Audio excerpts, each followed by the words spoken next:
Maintenant, on va passer aux choses sympas, au travail surtout, parce qu'il y a beaucoup de travail. Donc là, c'est comment on fait pour sortir de tout ça. Donc là, il y a le petit garçon qui dit t'inquiète pas, mamie, les choses, elles reviendront comme avant. Puis la mamie, elle dit tu crois qu'en 45, on voulait revenir à 39? Bon, voilà, je trouve que c'est bien. C'est bien parce qu'il faut vraiment passer à autre chose, mais quelque chose de complètement autre chose. Sauf que ce autre chose, il a déjà existé très rapidement dans notre, dans notre histoire. C'était les Trente Glorieuses, ça a été le New Deal de Roosevelt, ça a été au Japon, en Chine, même en Afrique, en Éthiopie, ça existe toujours. Depuis quelques années. Voilà, c'est pas un truc qui n'a jamais existé. C'est ça, c'est pas, on n'invente rien là. C'est juste qu'on a oublié de la mémoire. La première chose, parler sérieusement, c'est que les États ne peuvent pas déclarer individuellement qu'ils sont dans l'incapacité d'honorer leurs dettes. Quand je parle de leurs dettes, c'est celle-ci. Soit dit dans une dette financière qu'on doit. C'est juste impossible. Ça dépasse de plusieurs ordres de grandeur, ce qu'un pays ne pourra jamais fabriquer pour payer. Et ça pour deux raisons. La première, c'est que chaque pays en tant que tel est trop faible face au risque de représailles du système. Représailles politiques. C'est-à-dire que de la même manière que des personnalités jusqu'à présent ont toujours dit non, Cheminade, je ne connais pas, Linon Larouche, non, non, j'en parle pas, je ne m'affiche pas avec lui. Ben là, c'est pareil. C'est cette frousse, c'est parce que y a des gens qui sont prêts à tuer pour ça. Quand on était, il y a eu une conférence faite, c'était en 2012, 13, 14 par là, c'était à Paris. Julie, si ça te parle, quand je vais l'expliquer, si tu as des détails, tu me diras. Paris, c'était 2015.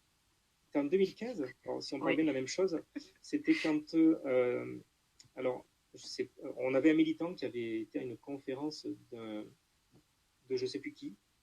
C'était un gars, je ne sais pas, c'est pas le régulateur bancaire, enfin quelqu'un voilà, du système qui connaît bien comment ça marche.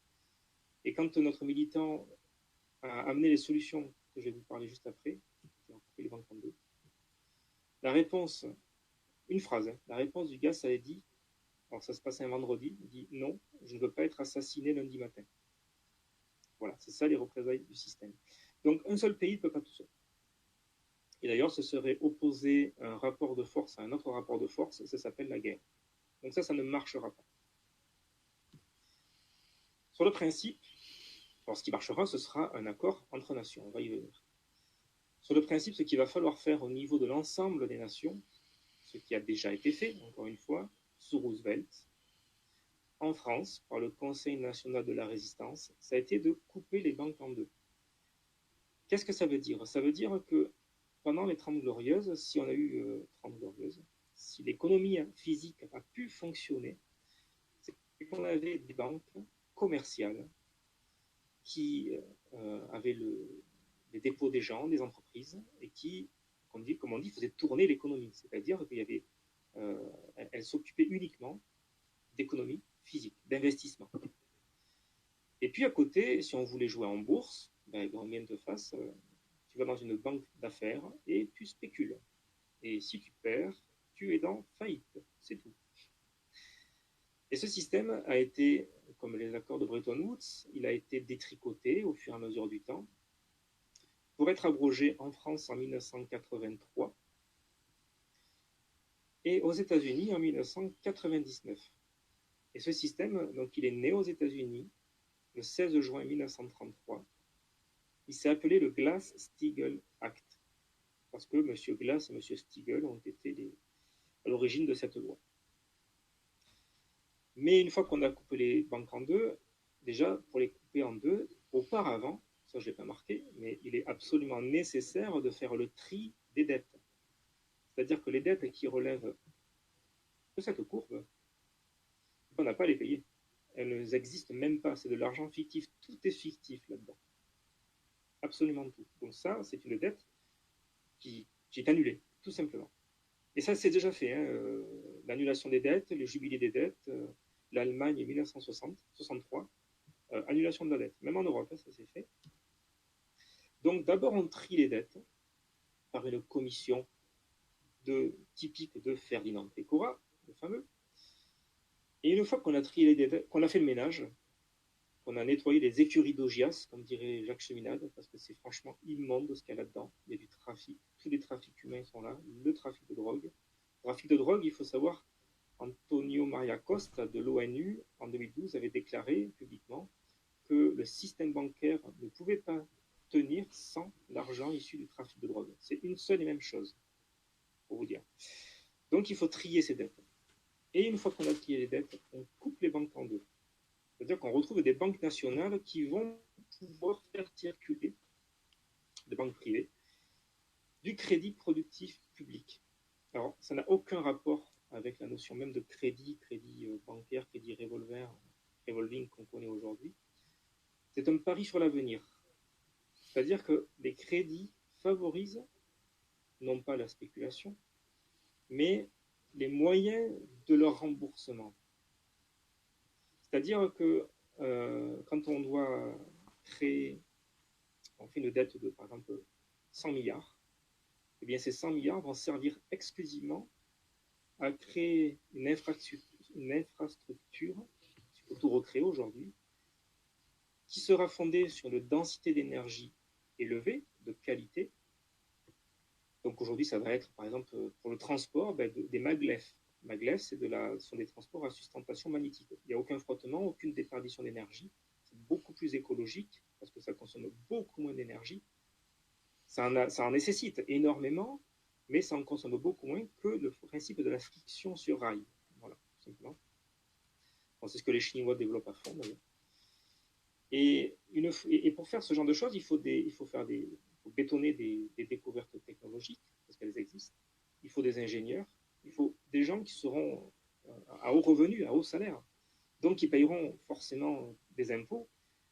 Et une société qui marche comme ça, elle peut rembourser facilement même une dette productive. Mais on ne peut pas faire ça sans banque nationale dans tous les pays. Et une banque nationale ne peut exister qu'avec le pouvoir qui est citoyen. À l'opposé d'une Banque de France actuelle. La Banque de France actuelle, dans les statuts de la Banque de France, il est écrit qu'elle est sui generis. Ça veut dire en latin de son propre genre. En gros, ça veut dire, donc c'est même pas en gros, c'est que elle prend l'argent, le nôtre, mais elle ne dépend d'aucune institution pour décider ce qu'elle en fait. Voilà, et donc elle porte très mal son nom aujourd'hui, la Banque de France. C'est une banque centrale, comme les autres. Les citoyens n'ont même pas droit de citer. Une banque nationale, c'est constitué donc d'un Conseil national du crédit. Donc ce sont des ingénieurs, des entrepreneurs, des chercheurs, des gens qui connaissent le pays, qui savent comment ça marche, comment on fait marcher une entreprise, comment on fait marcher un train, comment un hôpital fonctionne, comment on soigne des gens. Il y aura des banquiers également, parce qu'il y a des bons banquiers, il en faut. Et donc voilà, le cercle vertueux est non inflationniste, ça ne crée pas d'inflation, on pourra y revenir, d'une banque nationale en termes d'économie physique. C'est celui-ci, une banque nationale, elle émet une somme de crédit spécifiquement pour des projets de haute densité. Cette haute densité nécessite une qualification du travail, donc un ascenseur social. Un État seul ne pourra jamais faire une chose pareille. Il faut donc forcément un accord international. L'annulation indispensable de la dette ne pourra être ordonnée que par une règle de droit. Alors là, j'ai tout un PowerPoint sur les fondements juridiques d'une annulation totale ou partielle de dette. Mais il ne peut y avoir, tu rigoles, il ne peut y avoir d'annulation de dette qu'en passant à un ordre supérieur de développement. Ça, qu'est-ce que ça veut dire? C'est le principe qui a été inventé par Alexander Hamilton. Alexander Hamilton, c'était le secrétaire au Trésor de la première République des États-Unis, 1776, si mes souvenirs sont bons. Et c'est lui qui a inventé, en fait, les États-Unis à l'époque avaient une dette monstrueuse de la guerre. Et en fait, ils ont transformé cette dette en crédit pour financer des investissements. C'est-à-dire que ce crédit, c'est 100 milliards d'euros, on va dire. Si aujourd'hui c'est une dette spéculative, on dit OK, on doit 100 milliards. Mais ces 100 milliards, on s'en sert pour reconstruire le pays. Et là, le remboursement se fera très facilement. Parce qu'il y aura une telle densité de flux d'énergie. Donc quand je dis ça, c'est pour faire chaque fois écho à ce que j'ai pris parallèle avant, mais il ne faut pas penser que l'histoire de densité de flux d'énergie, c'est que physique. C'est tout ce qui permet qualitativement à un être humain de vivre sur tous les pays de la Terre. Et cet ordre ne peut être imposé que par une mobilisation des peuples mettant les États au pied du mur. C'est là qu'interviennent les cantons. Pour moi, c'est ma vision. Et je vais terminer avec un propos de, je vais dire mon ami, mais ouais, parce que c'est un Toulousain, je l'ai connu à Toulouse. Il a été président de la Ligue panafricaine, Enda Diogène Séni. Aujourd'hui, il est secrétaire. Et donc, Diogène, donc là, c'était à notre Assemblée Générale de Solidarité et Progrès. Mais dans une autre instance, l'Institut Schiller, il a donné une conférence dans laquelle il a terminé en disant la chose suivante. Nous, ce sont les Africains, nous opposons au concept fataliste de fin de l'histoire celui d'historicité.